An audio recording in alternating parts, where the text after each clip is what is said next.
top stories tonight in Y News. President Ferdinand Marcos Jr. reports that some police officers have been charged with drug-related offenses in Metro Manila alone.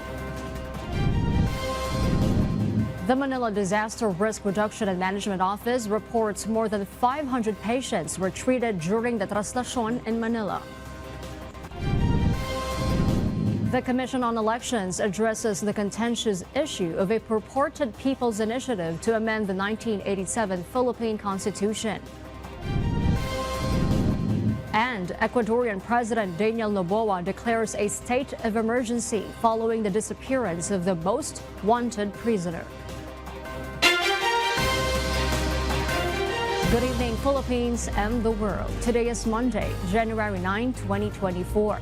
Join us in the next hour as we deliver today's top stories around the Philippines and in other parts of the world. We are also seen in 1,935 satellite monitoring centers nationwide and via live streaming worldwide through the UNTV News and Rescue social media channels. I am Harleen Delgado.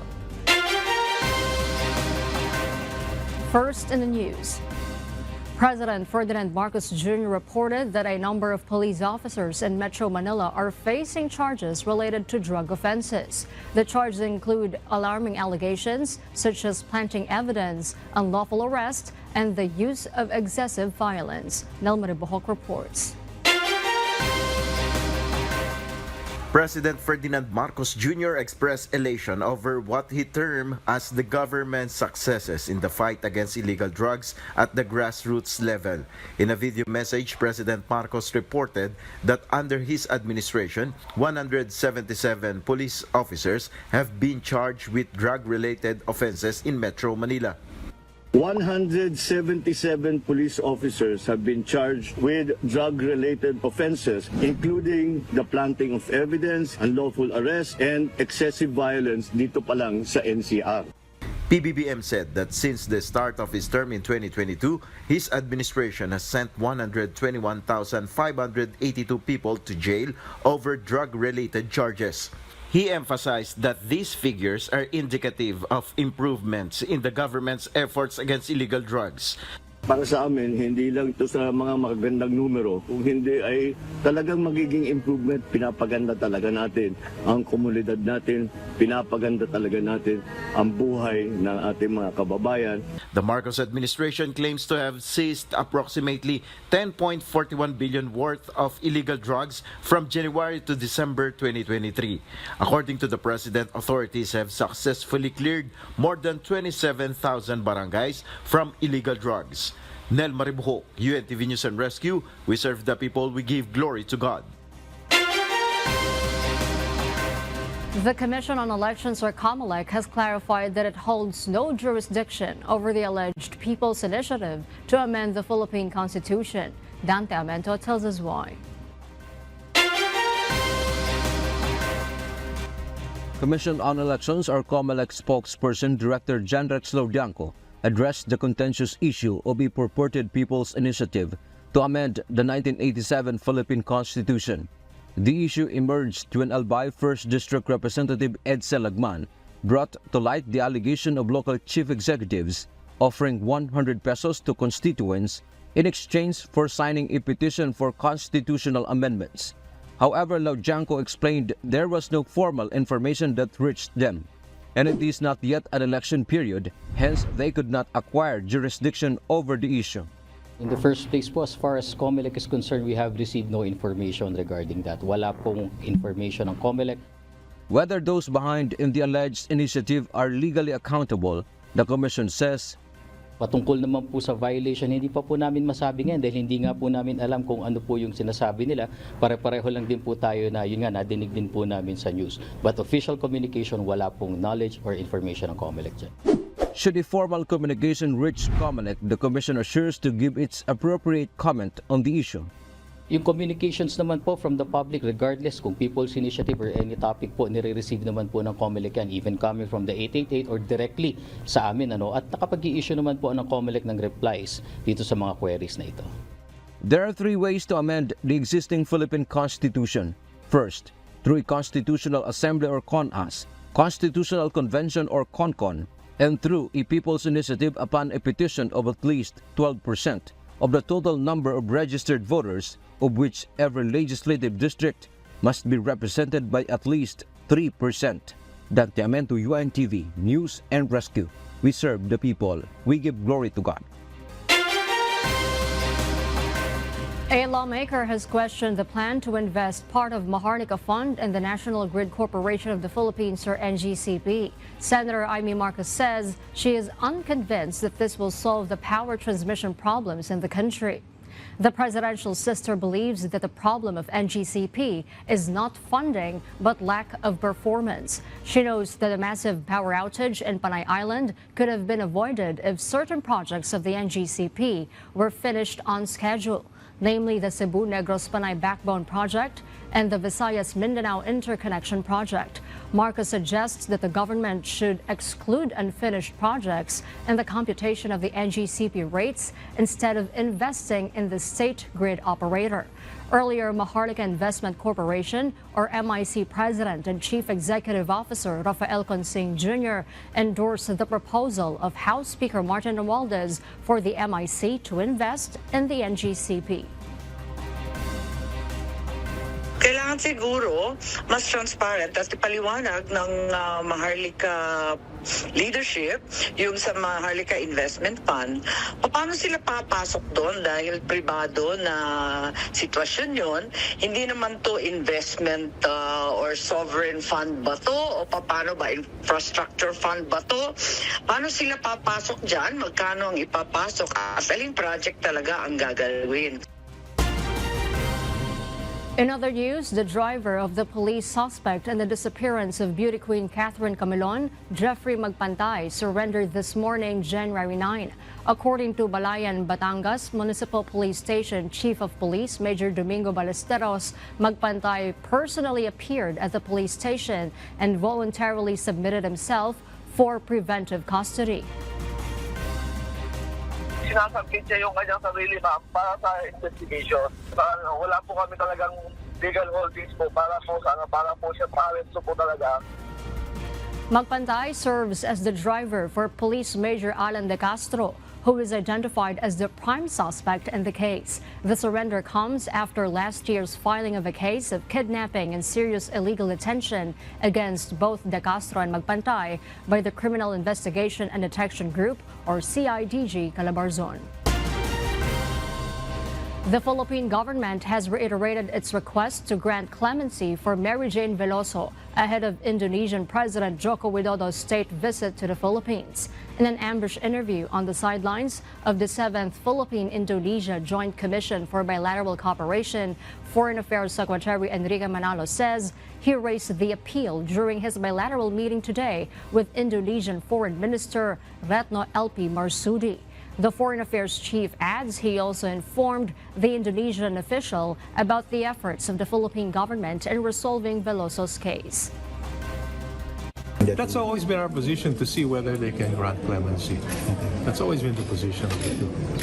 Now it's up to their government to decide. For now, the Department of Foreign Affairs, or DFA, says the government continues to provide legal, consular, and welfare assistance to Veloso. It also vows to continue working with the Department of Justice on the case filed by Veloso against her perpetrators. Earlier today, Manalo and Marsudi signed an agreement following their bilateral meeting where the two foreign ministers exchanged views on regional and international issues such as the West Philippine Sea, crisis in Myanmar and Gaza, and combating transnational crimes. The three suspects involved in the killing of broadcaster Juan Humon on November 5, 2023 have been identified. In a statement released by the Presidential Task Force on Media Security, they announced that the full names and identities of the suspects, namely alias Ricky, alias Boboy, and alias Inteng, will be disclosed once murder charges are officially filed in court. According to PNP Public Information Office Chief Police Colonel Jean Fajardo, the suspects were identified based on their involvement in previous cases. Ito pong si alias Boboy, siya po yung tao, lalaki na nag-hold po doon sa kasamahan sa bahay po nitong ating biktima. na naglabas po tayo ng composite sketch. So na-identify po itong si Boboy based na rin po doon sa narration po nung hinold po niya na isang lalaki tsaka yung dalawang kasama sa bahay. At ito naman pong si alias Enteng, ito po yung nagmaneho po ng motor na getaway vehicle po nila. Currently, the reward for information leading to the exact whereabouts of the suspects has risen to 3.7 million pesos. Various government agencies are contributing to this reward, emphasizing the urgency and significance of capturing those responsible for this terrible act.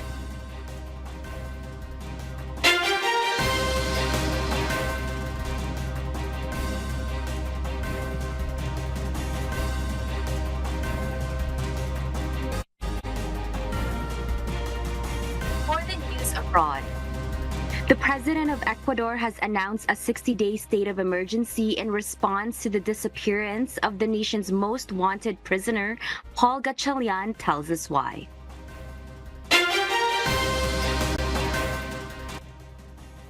Prisoner Jose Adolfo Matias Fito, an extremely dangerous drug lord, disappeared from a maximum security detention center in Guayaquil, Ecuador, prompting a 60-day state of emergency in the nation. The Ecuadorian President Daniel Noboa announced on Monday, January 8, that he signed a decree of the state of emergency, providing political and legal support for the armed forces. Soldiers will be mobilized in the streets and prisons of Ecuador as they search for Fito. A curfew will be instilled and will take place from 11 p.m. to 5 a.m. every day. President Noboa added that the period where individuals involved in drug trafficking, hitmen, and organized criminal groups having an influence over the actions of the government is coming to an end. Meanwhile, an investigation to the escape of the drug lord and gang leader has been launched by the prosecutor's office with 2 prison officials charged for their alleged involvement. Paul Gatchalian, UNTV News and Rescue. We serve the people.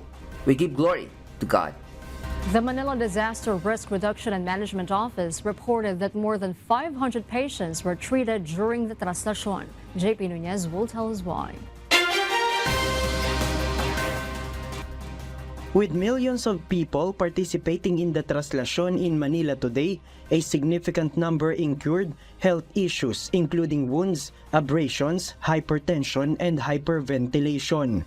These individuals were promptly attended to, and many were sent to the field hospital of the Manila Local Government Unit in Cartilla ng Katipunan near the municipal building. According to the Manila Disaster Risk Reduction and Management Office or DRRMO, over 500 patients were treated as of around 3 in the afternoon. This figure includes cases handled by both the Manila LGU and the Philippine Red Cross. Some patients with unstable conditions were transferred to the field hospital from various segments or partner rescue volunteers stationed along the traslasyon route. So yung nangyari sa kanya is chest pain, upon assessment, yung vital signs medyo hindi stable. So bumabagsak din yung saturation. So naggawa namin is first aids na we stabilize the patient. Then since hindi namin ma-address doon yung other problems, since limited yung equipment namin doon sa field, dito na namin pinadala sa field hospital para mas ma-manage. Upon arriving, negative pulse, negative breathing. Sa sobrang init ng crowd, sa dami ng tao, talagang ang nai-inhale mo lang, puro carbon dioxide. So wala kang oxygen na mai-inhale. For patients with suspected serious health concerns such as appendicitis or suspected bone dislocation or injury, transfers were made to either the Philippine General Hospital or the Philippine Orthopedic Center. Ngayon po ay nagtitreat na po tayo ng mga pasyente on-site. Yung po mga EMT po natin at yung EMS, EMR po natin nakasakay po sa mga ambulansya ng mga volunteer, ay siya na pong nagtitreat sa mga minor injuries. Kaya po hindi na ganun ka-loaded ang dinala po dito sa atin sa field hospital. Meanwhile, in addition to official medical response teams, UNTV rescue volunteers also played a role in responding to patients with wounds and provided blood pressure checks for hypertensive individuals. Over 20 people were treated by UNTV rescue volunteers while more than 100 people underwent blood pressure checks. Of course, ina-assess natin holistically. Hindi lang basta siyempre, porque ang iniinda lang niya, maliit na sugat, baka mamaya meron pa siyang ibang injuries. Kaya hindi na isang natin sa news and rescue, ina-assess talaga natin thoroughly yung patient natin. JP Nunez, UNTV, News and Rescue. We serve the people, we give glory to God. Today in Camon, Manila, a massive flock of people joined the annual traslasyon, with the Philippine National Police or PNP estimating that more than 2 million gatherers participated in the parade. Despite reminders and prohibitions issued by the local government of Manila and event organizers, many individuals insisted on climbing the andas, resulting in numerous injuries. Dito pa lang po naipit na ako sa may loob nito. May paglabas. Hindi na po ako sumunod. Hindi ko na po talaga kanaya. Nahulog po sa phone po sa may bakal po. Nagkahay lang po eh. Nahulog po ako. Naano po ako nung pagkaano po sa akin, yung numurong na po sila dito, yung paghahatak po sa akin, yung nasa gutter po. Tanggal po siya. Kaya yung pagkahila sa akin, agkaano yung sugat po sa paa ko. In defiance of the ban on ambulant vendors, some still took the risk of selling their goods during the event. However, despite the large crowd, many vendors reported low sales. Ngayon po medyo matumal. Marami nga pong tao pero kukunti po namimili. Mahirap ang buhay, kaya ganon. Talaga lamang po sigurong tradisyon na, kaya ang mga tao kahit mga walang pera, nagpupunta sa Quiapo. Dati naman po kahit po marami kami, kaya mo na namin makapaubos ng mga suman namin. Ngayon po talaga napakasuman po talaga ngayon. Napakahirap po talaga, sir. Siyempre dapat po talaga, pagka pesta ng kaya po talaga, no vendors talaga. Dahil siyempre, gusto namin kumita, kaya lumalaban kami, kahit naigpit po. According to the PNP, the traslasyon proceeded more swiftly this year. The PNP closely monitored the situation through scattered CCTV cameras in Quiapo. While there were reported injuries, the incidents were characterized as minor, and overall the traslasyon was described as generally peaceful by the PNP. Yes, mas mabilis ngayon, and we are happy with the deployment ng ating personnel and the positioning of our cameras, monitoring cameras. So far, makikita natin through monitoring na talagang yung mga areas where we deployed our police force are properly secured, and medyo talagang yung pagka-deploy ng ating personnel ay talagang very reasonable and equitable. With a large crowd that joined the traslasyon this year, it's anticipated that tons of garbage will be left on the roads. The Metropolitan Manila Development Authority, or MMDA, stands ready to assist in the cleanup efforts to address the aftermath of the event. Jed Neresina will tell us why. Addressing this year's traslasyon in Quiapo, Manila, the Metropolitan Manila Development Authority, or MMDA, faces the challenge of collecting the garbage left by the participants. According to MMDA Acting Chairman Romando Artes, the agency has already collected up to 20 trucks of waste, but this number is expected to increase as the procession is not yet over. Kung makikita nyo po, pagkadaan ng prosesyon, may naglilinis pong mga tauhan ng MMDA, street sweepers, to ensure na pagkalagpas po ng parada o ng prosesyon at na wala na po yung tao, ay malinis po yung lugar na dinaanan ng prosesyon. In addition to waste management, the MMDA has been actively involved in crowd and traffic control, collaborating with the Philippine National Police. Chairman Artes emphasized that the MMDA will also contribute to cleaning the route taken by the traslasyon. Yes, 850 personnel po ang ating dineploy. Complementary lamang naman po tayo, particularly sa traffic management, crowd control, emergency group para po doon sa mga nagkakaroon ng aksidente, na high blood, ambulance at yung pong naglilinis. He assured the public that closed roads will be reopened after the annual gathering, and the MMDA is prepared to assist in regulating traffic flow. Artes further highlighted that the flow of Translacion was faster this year compared to previous years. Additionally, the MMDA is ready to respond to any emergencies or accidents that may occur during the gathering. Jed Neresina, UNTV News and Rescue. We serve the people, we give glory to God. According to data released by the Octa Research Group, Aklan currently has the highest COVID-19 testing positivity rate among the provinces in Visayas and Mindanao as of January 6, 2024. The positivity rate has seen a significant increase, rising from 66.7% recorded last December 30, 2023 to 77.8%. Following Aklan, Agusan del Norte has the second highest positivity rate at 42.6%. Other provinces showing high positivity rates include Cebu, South Cotabato, Misamis Oriental, and Zamboanga del Sur. The Octa Research Group has projected an expected increase in COVID-19 cases in these provinces, noting that this trend often correlates with the increase in cases in Metro Manila.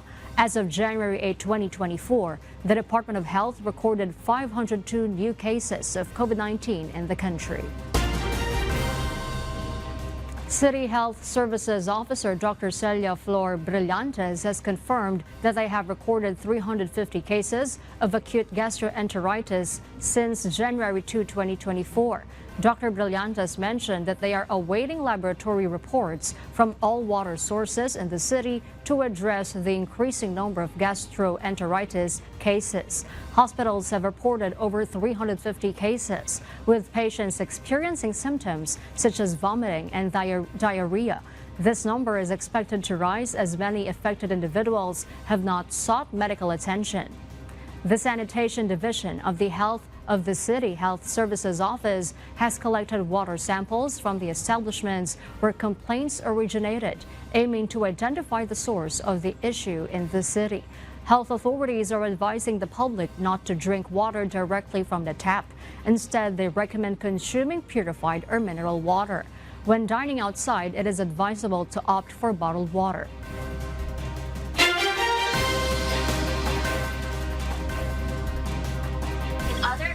News. On Monday, January 8th, Canada submitted a formal complaint to the United Nations Aviation Council against the Islamic Republic of Iran. In addition, countries such as Britain, Sweden, and Ukraine joined forces to hold Iran accountable for the downing of a passenger jet. Nearly 4 years ago, on January 2020, Iran confirmed that its Revolutionary Guards accidentally shot down the Boeing 737 jet. Iran pointed the blame for the shooting to a misaligned radar and an error by the air defense operator. This fatal mistake resulted in the deaths of 176 people, majority of which were citizens of Canada, Britain, Sweden, and Ukraine. As such, the four nations coordinated to initiate dispute settlement proceedings before the International Civic Aviation Organization against Iran for using weapons against a civil aircraft in flight. Israeli forces made a significant discovery in Gaza as they uncovered a weapons production site. This discovery prompted authorities to take a group of reporters to the site on Monday, showcasing the aftermath of the bombardment that targeted the facility.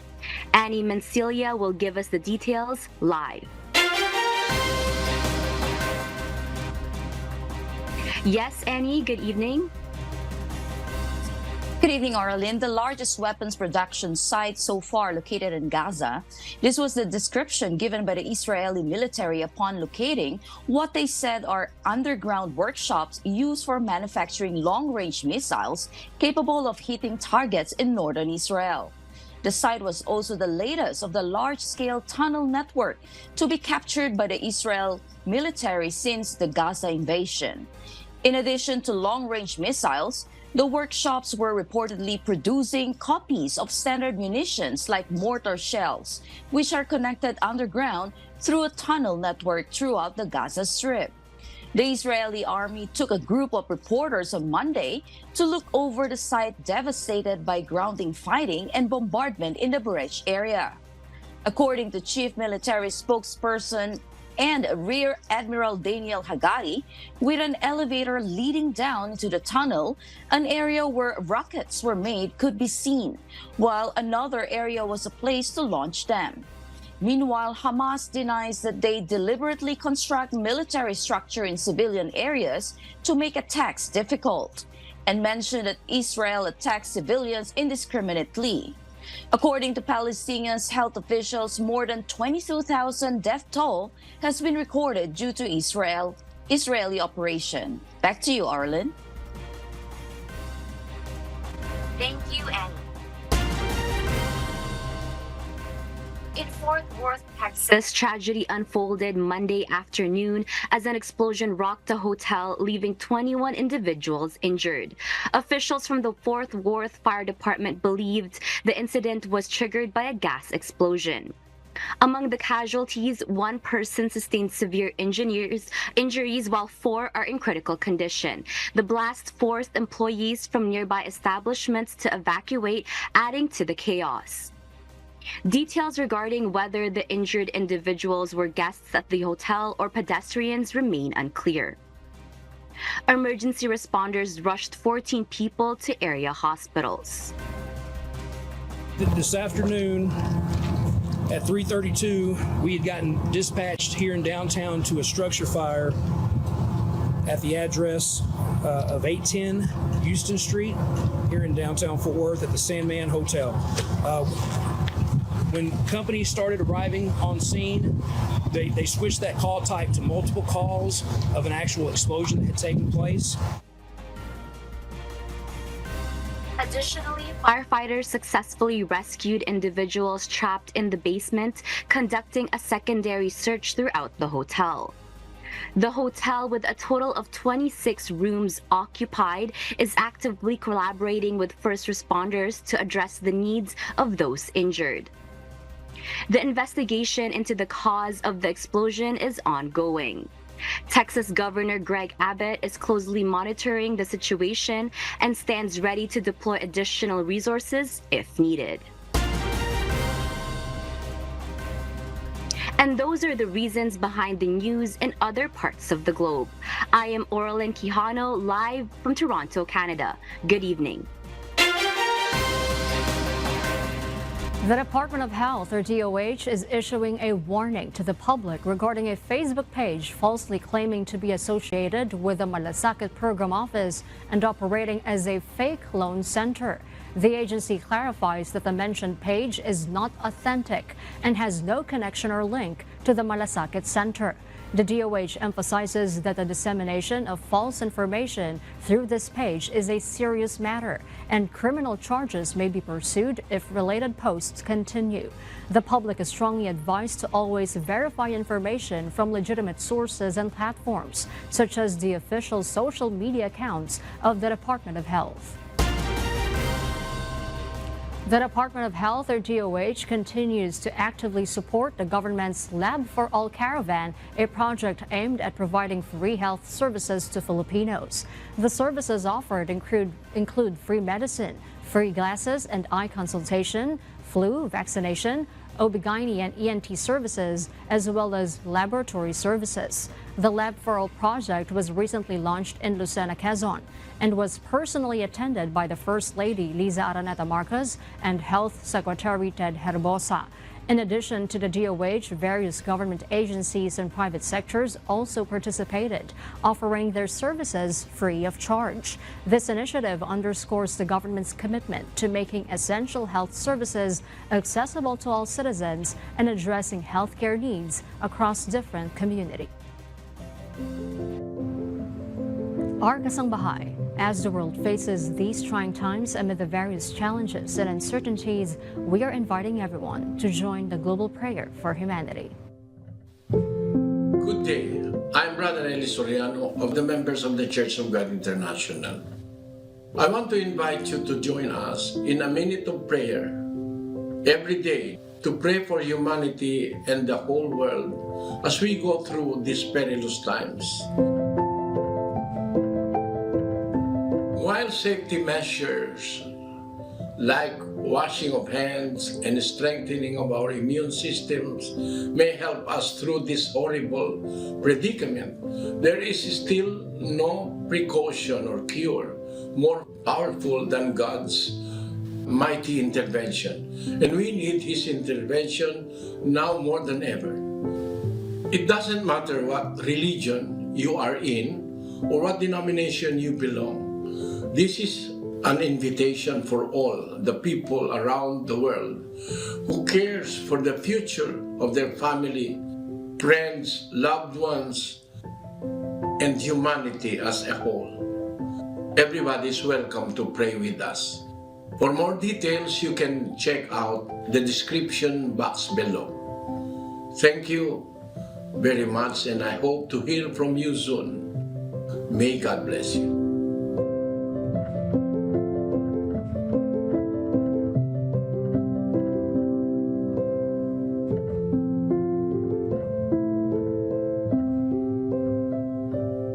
And before we close, we will leave you with a word, giving glory to God, from the book of Ecclesiastes, chapter 3, verse 1.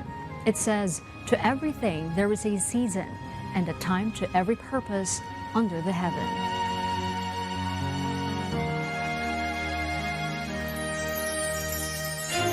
And those are the reasons behind the news, January 9, 2024.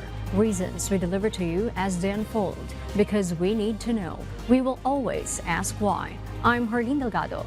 We serve the people. We give glory to God.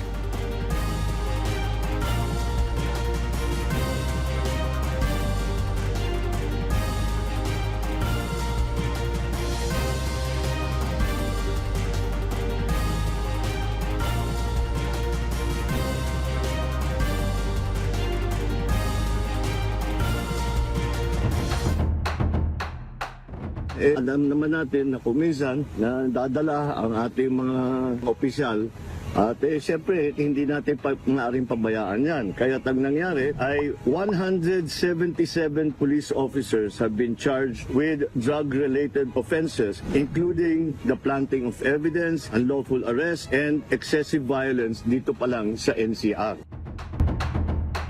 Yung communications naman po from the public, regardless kung people's initiative or any topic po, nire-receive naman po ng COMELEC yan, even coming from the 888 or directly sa amin. At nakapag-i-issue naman po ng COMELEC ng replies dito sa mga queries na ito.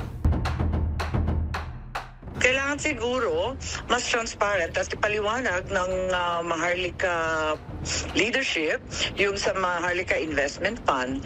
Paano sila papasok doon dahil pribado na sitwasyon yon? Hindi naman to investment or sovereign fund ba to? O paano ba? Infrastructure fund ba to? Paano sila papasok dyan? Magkano ang ipapasok? As aling project talaga ang gagalawin? That's always been our position, to see whether they can grant clemency. That's always been the position of the two. Now it's up to their government to decide. Ito pong si alias Boboy, siya po yung tao, lalaki na nag-hold po doon sa kasamahan sa bahay po nitong ating biktima, na naglabas po tayo ng composite sketch. So na-identify po itong si Boboy based na rin po doon sa narration po nung hinold po niya na isang lalaki tsaka yung dalawang kasama sa bahay. At ito naman pong si alias Enteng, ito po yung nagmaneho po ng motor na getaway vehicle po nila. Yes, mas mabilis ngayon, and we are happy with the deployment ng ating personnel and the positioning of our cameras, monitoring cameras. So far, makikita natin through monitoring na talagang yung mga areas where we deployed our police force are properly secured, and medyo talagang yung pagka-deploy ng ating personnel ay talagang very reasonable and equitable. This afternoon at 3:32, we had gotten dispatched here in downtown to a structure fire at the address of 810 Houston Street here in downtown Fort Worth at the Sandman Hotel. When companies started arriving on scene, they switched that call type to multiple calls of an actual explosion that had taken place.